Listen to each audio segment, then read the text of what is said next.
Clay, there's a lot of talk of some vets that want to find a way to get down to Tampa in so-called ring chase with a little guy named Tom Brady, fresh off the heels of his Howard Stern interview. That he was a lot more open than normal. Have you given much thought to what it may look like to strap it up for the Bucks and try to chase another ring? Hey, I'm not going to lie to you. That crossed my mind. I thought. I think football is a little more difficult to ring chase. I mean, I know where you're going with this, but ultimately, his track record says that the Bucks, should be the team to beat in the NFC. So we'll see if there's any interest. I know they've got a stud out there rushing off the edge, but like we talked about earlier, we're just sitting tight, and hopefully something comes about with a quarterback in the likes, or in the same ballpark as Tom, and we can make another run at this.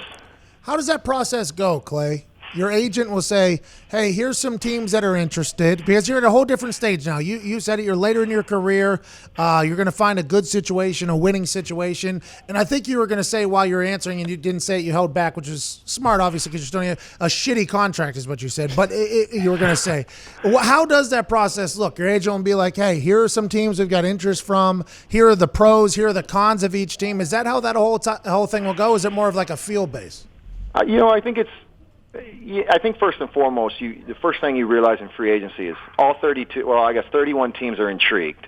They're intrigued with you, but that means nothing. The reality is what team is willing to make an offer.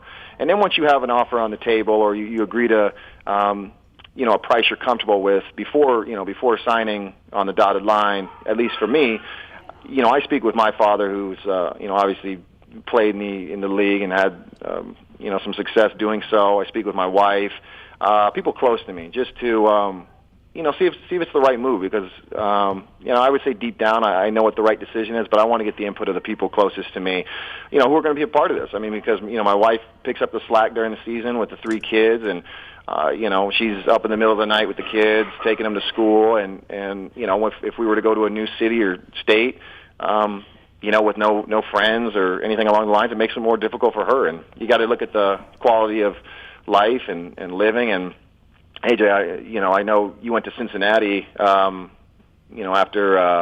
Green Bay, and I have to think, a large part of that was to be closer to home, growing up in Columbus, right? Dublin, somewhere around there. Yeah, they stink. Don't go to Cincinnati, Clay. Well, I was speaking on behalf of AJ. But, Okay, good. Clay, hey, last thing for me. I was thinking of Pete Carroll, also Seattle, another opportunity, maybe reunite with Pete. But we always talk about, Pat and I like to talk about college coaches trying to make the transition to the NFL. Why do you think Pete's been able to be successful and so many others have seemed to fail? I think Pete has this uncanny ability to bring out the best in his players. He did that at SC, and he's able to do that, in the NFL year in and year out. It obviously helps when you've got a quarterback like, Russell Wilson, because you're obviously going to be on the verge of, getting to the Super Bowl every year, and they've shown that they're a perennial playoff team.